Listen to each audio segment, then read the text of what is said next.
She's gone. Okay, there we go. Who's the one that replaced her? I forget her name. Whoopi Goldberg? Whoopi, that's what I'm sort of the Whoopi type. I was going to say, with the dreadlocks and everything. Yeah. I'll just wrap this up. And I'd like for you to comment on this, Tom. Okay. We had Joshua from the Anchor sent an email talking about several different things about what they really like in their work in a Christian peace group. Mm-hmm. It says, I'm going to be pushing, he mentioned you, radio show FutureQuake.com as much as I can, and I encourage you to. Mm-hmm. And I think this is a little indication that we found a little subculture amongst young people right now. It's true. Actually, Futurians, the young Futurians group. Now, despite what most people think, products selling themselves and everything, I've been working with these guys a little bit to kind of get the word out and stuff, and they've been very receptive. And they said, especially, they're mostly young people. Mm-hmm. I wish I could say that I was young as well, but I'm 30 now. I guess I'm not young. Oh, my goodness. I'm not. No, that's officially middle age. Yeah, I heard a commercial. If you're age 30 or older, please listen to this important announcement. Well, somebody's going to have to follow me around with a bucket, so in case I turn to dust, they can just sweep me up and I'm just throw me glad out you're here with us on your sunset years. But anyway, they've become real keen on FutureQuake. They have. They enjoy listening to it. I know that they're telling a lot of people about it. And there might be some interesting things to come with myself and that group in the future. Well, we need to get them on the phone and talk about some of the initiatives they're doing in town. Schedule interview time. That might not be a bad idea. Last comment I have is from Tom up in Adams, Tennessee, who listens. That's the area of the Bell Witch, if I remember right. Not where Tom lives, but I mean in the historical neighborhood. Adams, Tennessee? Yes. Really? Adams, Tennessee. Wow. Yeah. Tom is commenting on the show on Dominionism with the Collins. Mm-hmm. I actually got that email too, I think. I really wanted to respond to that. He says, I agree that Dominionism is a heresy. Now, where's the dividing line between our civic obligation and practicing Dominionism? Mm-hmm. Some Christians believe voting is ungodly. Should we vote? Should we vote for presidential candidates that are marginal so we can get good Supreme Court justices? Should we protest at abortion clinics? Where do we draw the line? How could I come up with more interrogative sentences? Oh, I'm sorry. There's nice. Question marks nice, here nice. Tom, thank you so much for saying that. And those are very, very important questions. Yeah. And you know what? I'm glad that I'm asked, or we're asked those questions, because I think he reads me pretty well. That while I agree that dominionism is wrong, because I do think it's sort of like associating with Barabbas instead of Jesus, I'd also believe we have obligations as citizens. And I know, I think even Pastor Chris and I have had some discussions on this matter. Do you have some thoughts, both of you? Have your thoughts on where do we draw the line between our roles as citizens in the country and our role in the kingdom of heaven? Well, I don't know about drawing lines. I just know that Jesus said, my kingdom is not of this world. He said, if it were, my servants would fight. And I think I know that in my own past, I've gotten wrapped around the axle a few times, being upset about various things that were going on in politics in the world and economics and treaties that were going on. And it's easy to lose your peace with God if you just look at the situations going on around you sometime. And I'm not trying to use that as any kind of cop-out, but I think we need to remember where our true citizenship is, and at the same time use whatever responsibilities and opportunities that God has given us to use while we have them, whether it be getting involved with situations like Tom is here. But I think we always need to remember where our true focus lies and where our true allegiance lies, and it is to the Lord himself. Hair Bionic, do you have a comment? Well, only to sort of echo that. I guess I can only talk about how I answer that question experientially. Myself, I try real hard to find what the truth of the matter is, and once I feel that that's the way, try to engage other people and talk to them about what the truth is. And at some point, I trust if I'm wrong, I'm going to get at least overturned, and if I'm right, then I'm right.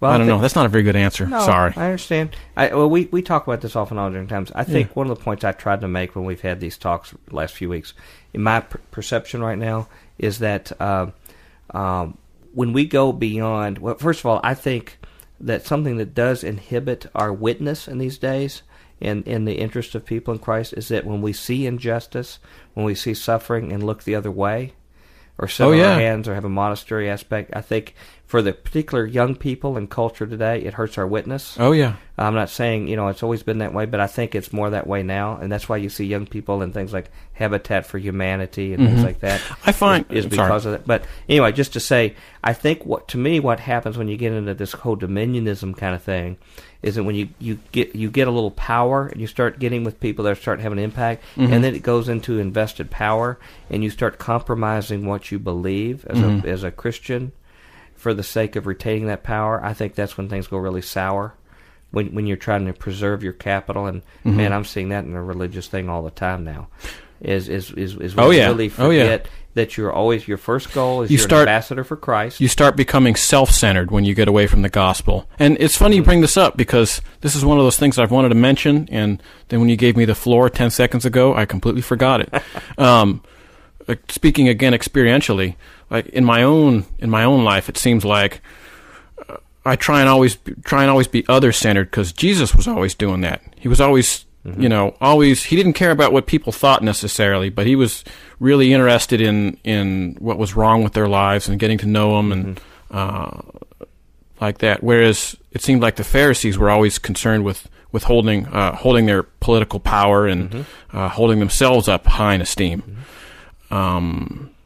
Myself, I try and try my best, which is really probably not that good, to live that out, I guess. I don't know. Well, I would just want to say, listener Tom, thank you for that question. Yeah, I hope it was good. Maybe that elaborate a little further, and hopefully you understand where I stand, or all three of us stand on that. Yeah, I think I probably just muddied the water, but we need to discuss it further. Yeah. Well, is what normally happens. We're running out of time. We got about 2.5 minutes. Do you want to do a quick story? I'll blast one through here. Okay. Brian. We've got some doozies later. Yeah. Gosh. Pastor Chris, you're going to have to come back. Sorry about going. I wanted to cover some of these comments from people. I think it's a real encouragement to everybody. Yeah. Can I just want to clarify, as we were doing introductions a while ago, that I am not the senior pastor at Calvary Chapel. Sure. I just want to make that clear. That Jerry McAnulty is the senior pastor at Calvary Chapel, and I am actually an associate pastor, just so there wouldn't be any misunderstanding there. Sure. Okay. So noted. The record is clear. Thank you. Okay. Well, it's news time here, folks. Sorry, again. For our last 2 minutes. Yeah, here we go. Well, here's one that's mighty provocative. The SEC issues order to protect those most responsible for naked shorting. And this actually comes from a frequent guest of Future Quake, Mish, who has the blog Global Economic Analysis. Give us the 90-second rundown. All right. The naked short selling saga continues. If the SEC was attempting to initiate a short squeeze in financials during options expirations week, it managed to do just that. As long as the investment banks and brokers were making money engaging in naked short selling of stocks, there was no problem. However, when the bears began to use the tactic against the broker-dealers and investment banks, it became time to selectively enforce the existing regulation. Today, the SEC has gone one step further, and basically it outlawed naked short selling by all but 19 of the largest banks. Okay. 19 of the largest banks can short sell. Nobody else can. So what they're doing unprecedented is they're electing favorites. These banks are basically going to go above and beyond to keep people from doing something, to have free commerce. Yes. And letting them go under, if so be it. The market dictates. Everybody outside that circle, big banks like Wachovia, Washington Mutual and others that aren't on that list, they're tough luck, right? Yeah. Well, as Mish points out, looking one step ahead, think what happens to the bid after everyone else is squeezed out and the market makers hold all the financial shorts. Okay.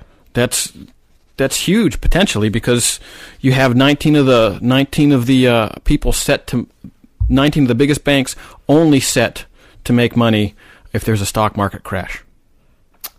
Interesting. Well, we're going to have to talk with Mish about that, because we got to hurry up and go. All right. We need to get Merv in to tell people how they can give us more feedback, like we talked about earlier. Yeah. Back to Future Quake. So, Merv, tell them how they can get a hold of us.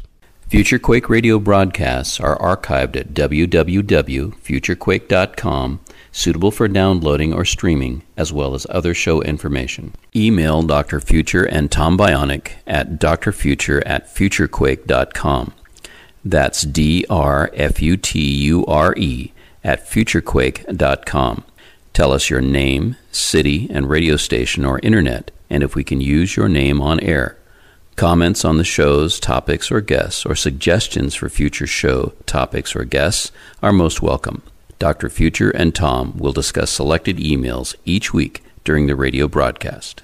Okay, we got to go real quick. Right. I'm so sorry. Pastor Chris, would you come back? We'll go through some more stories. Be happy to. Next time, rather than just sending us emails off to the side, we'd like to have you in front of the microphone as well, there you go. too.